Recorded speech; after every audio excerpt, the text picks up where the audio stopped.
Good morning, welcome to Breakfast with Louise Minchin and Dan Walker. Our headlines for you today at 6 o'clock. Non-essential shops, gyms and hairdressers can reopen as planned next week in England, but foreign holiday plans remain in doubt. Good morning. Glass half full or half empty. Hospitality is back on, but it's al fresco only with no minimum spend. What does that mean for an industry already on its knees? Police searching for the missing student Richard Okorugeye say a body has been found in Epping Forest. Former striker Chris Sutton speaks for the first time about the death of his father from dementia. He used to write a diary.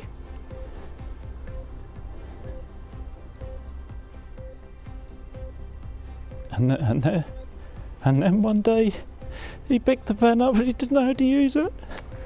Chris tells us what more should be done to protect footballers. Good morning. There's no reason West Ham can't finish in the top four. That's according to manager David Moyes after they hold off Wolves to move into the European places. Good morning. It's another cold start to the day. There's a widespread frost. There's a risk of ice as well. And once again, sunshine and wintry showers. And feeling cool, especially in the wind. I'll have all the details coming up.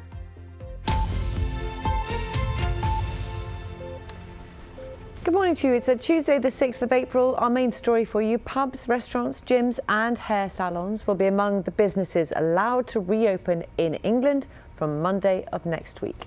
The Prime Minister confirmed the next phase of lifting the lockdown will go ahead as planned, but he urged against complacency and said it was still too early to confirm the date for restarting non-essential foreign travel. With more details, here's our political correspondent Ian Watson. Lockdown has been a long, hard slog for many of us, but now if you live in England, you may well be working out what to do next week. From April the 12th, you could get in shape in the gym, have your lockdown locks snipped off, take a trip to the shops, and maybe relax outdoors with a drink. You might even run into someone you recognise in the beer garden. On Monday the 12th, I will be going to the pub myself and cautiously but irreversibly raising a pint of beer to my lips. But, and you know I'm going to say this, we can't be complacent. We can see the waves of sickness afflicting other countries, and we've seen how this story goes. And the Prime Minister is looking at how other areas of the economy can reopen safely. At some major sporting events this spring, there'll be a trial of what the government calls COVID status certification, and critics describe as vaccine passports. To gain entry to some venues, you'd have to prove you'd been vaccinated, or that you had a recent negative test, or had some immunity because you'd had the virus in the past 6 months. The Prime Minister said you wouldn't need these certificates immediately. There is absolutely no question of people being asked to produce certification or COVID status on Monday. But he didn't rule them out further down the line if and when social distancing is relaxed. And where and when you can go on holiday is still up in the air. The government says it's still too soon for you to book a foreign break, but when international travel does resume, the government confirmed there'll be a traffic light system. You'll need to take a test before and after you travel from a country in the green zone. As well as those tests, you'll need to self-isolate at home if you're returning from countries designated as amber. But it's 10 days of hotel quarantine at your own expense if you enter the UK from a country on the red list. In the Prime Minister's words, there'll be a semblance of normality next week in England, but a return to pre-pandemic life is still some way off. Ian Watson, BBC News. And just to let you know, at 7:30 we'll be speaking to the Vaccines Minister Nadine Zahawi and also get the views today on this from both Labour and the Lib Dems. Now, police officers searching for a missing student say they have found a body. 19-year-old Richard Okorugeye was last seen leaving his home in West London 2 weeks ago, as Tim Muffet reports. Last seen on CCTV on Tuesday, March the 23rd. The disappearance of 19-year-old student Richard Okorugeye prompted appeals for sightings and led to extensive searches. He had been shielding during lockdown because he suffered from sickle cell disease. 5 days ago, police turned their attention to Epping Forest in Essex, and last night the Metropolitan Police said they'd been informed by colleagues in Essex Police that a body had been found in the forest. The statement said that inquiries are underway to identify the body, and that detectives investigating the disappearance of 19-year-old Richard Okorogeye are aware. Richard's family are being supported by specially trained officers and are being kept updated with developments. Would that be unusual for Richard? Richard's mother has previously described the past 2 weeks as a complete nightmare, and she recently said this about her son. Richard is a very, very civilized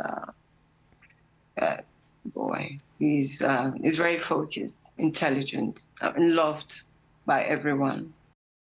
Police officers remained at the scene where the body was found overnight. Inquiries continue. Tim Muffet, BBC News. A man will appear before magistrates today charged with driving a car that struck and killed a baby boy in his pram. 2-week-old Kieran Lee Morris was being pushed along the pavement in Brownhills in the West Midlands when the collision took place on Easter Sunday afternoon. A 34-year-old man from Walsall has been charged with causing death by dangerous driving. New Zealand has agreed to open a so-called travel corridor with Australia from the 19th of April, allowing unrestricted movement between the two countries. Australia correspondent Shaima Khalil joins us now from Sydney. Lovely to speak to you on the programme this morning. It feels like quite a significant development, this. Give us an idea of exactly how it will work. It is a significant development because for more than a year now, both countries have had their borders closed to each other and to the world, except for exemptions or special circumstances. We've had a one-way limited travel bubble where New Zealanders could come to Australia. But for the first time, really, this is a quarantine-free travel corridor where passengers can travel freely between the two countries. Jacinda Ardern has just been speaking in the last few minutes and detailing how that will work. Mainly, people wanted to know how it will work in the case of an outbreak. And she said that Australia essentially will be treated as a zone within New Zealand, meaning that if there's an outbreak in one state in Australia, travel will be suspended to that particular state and not the whole country. She also said that passengers will have to give information about where they can be contacted while in New Zealand. Many other details about contact tracing and being COVID safe, but definitely a very exciting time, especially for the travel and tourism industry that have suffered a great deal on both sides. Shaima, thank you very much for that information. Good to speak to you. 26 centres to help pregnant women and new mothers with their mental health are being set up across England. NHS England say the centres, which will also support bereaved mothers, are part of the biggest transformation of maternal mental health services in the world. Our health correspondent Laura Foster has the details. 1, 2, 3. Whoa! For many people, having a baby is the most wonderful moment of their life. But around a quarter of women have trouble with their mental well-being during pregnancy and in the 2 years after giving birth. Lizzie suffered from post-traumatic stress disorder while she was pregnant after she'd previously had a miscarriage. I panicked about everything, and everything was going to cause a miscarriage to the point where I couldn't drive.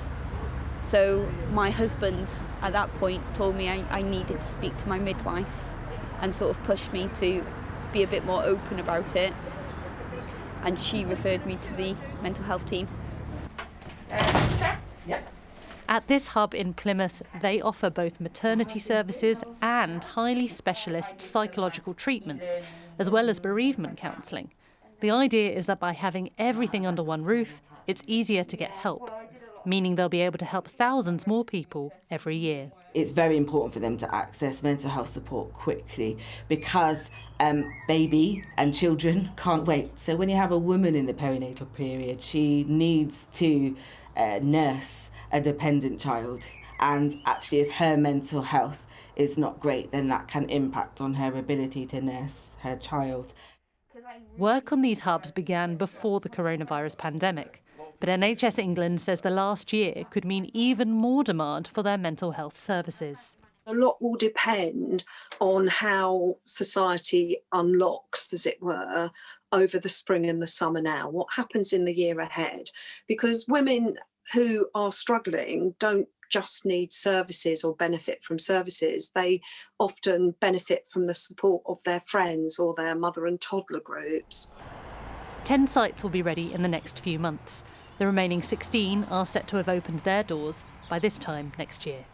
Laura Foster, BBC News.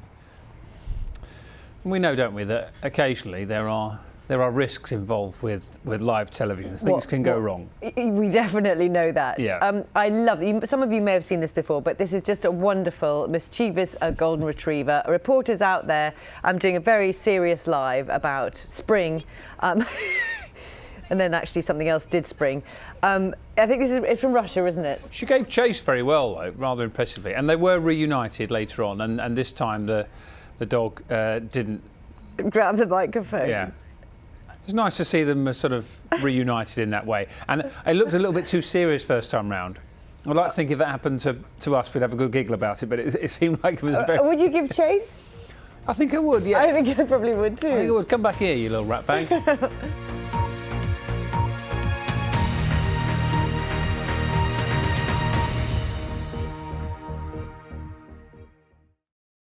See the headlines as they happen and watch BBC News live in the app and get the full story with bbc.co.uk/news.